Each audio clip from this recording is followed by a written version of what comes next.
As of January 1st, 2023, the following things will go into effect. Abolishes cash bail for almost every offense.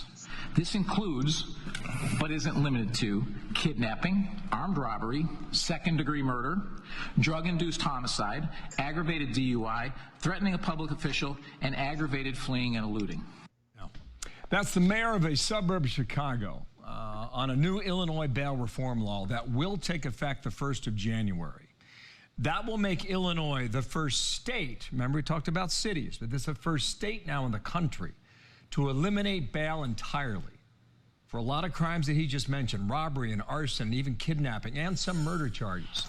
The mayor is Keith Picau. He's also running for Congress in the 6th district there in Illinois. Sir, good morning to you, and thank you for your time.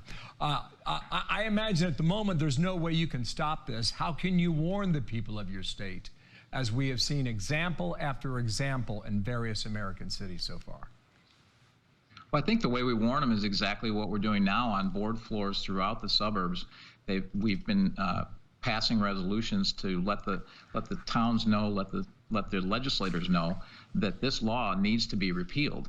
And the most important thing that voters can do is vote these people out of office so that on January 3rd, when new legislators come into power, they can overturn this horrible law. Let's show everybody what the list where you can get zero bail, okay? Kidnapping, burglary, robbery, arson, drug-induced homicide, aggravated DUI, even second-degree murder, and threatening of a public official. The governor there is a very left-wing Democrat, Governor Pritzker. Is he listening to any of you? He is not listening to us on this, and historically he doesn't really listen to any of us. He does what he feels like. He did the same thing through COVID and didn't listen to us. So it's not a surprise that he's not listening, and it's also not a surprise that they passed this back in January of last year and waited till January of 2023 to put it into effect. It's because they knew the impact that this was going to have, and they didn't want to be running an election after seeing the impact of such a horrible law. You know, sir, but you got to think that people in Illinois are paying attention to that story in Memphis where that mother of two was out jogging at 4 o'clock in the morning. She's now dead.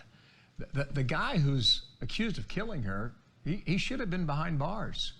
And the same thing happened for this mass shooter just within 36 hours later. Why do those who support this law, why do they want it in Illinois? I have no idea why someone would want this. It clearly puts citizens and police officers at risk in the favor of criminals who are violent and puts us all at risk. And it gets worse than just being released on bail.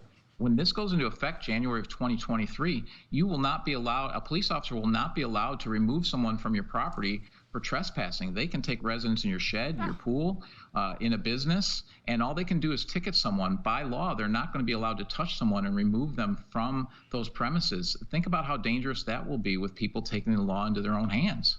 On another note, the mayor, Lori Lightfoot, mayor of Chicago, she's very frustrated. She's angry at Governor Abbott for busing illegal migrants into her city.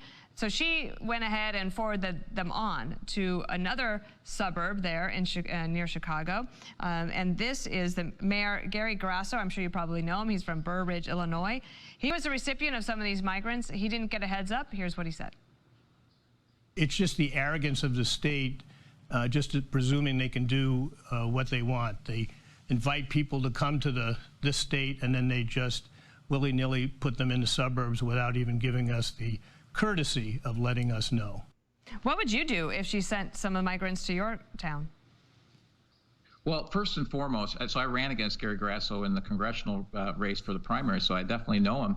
And, you know, and Lori Lightfoot they've established a sanctuary city, and then migrants are sent there, and then they immediately ship them to a suburb. So if they came to our suburb, the first thing we have to do is make sure that those migrants are housed humanely. We're not going to put them back on a bus like cattle. That's just inappropriate. And to treat people like that, regardless of their circumstance, is just plain wrong. So we have to take care of those people, make sure they're safe first, but then think about keeping our community safe in the fact that those people, as we know, are not properly vetted, and then we turn around and we have a law that doesn't allow people to be kept behind bars. What in the world could possibly go wrong with all of those factors being put together? Interesting race. We'll see how it goes. Sean Casten's a Democrat in that district right now, slightly redrawn.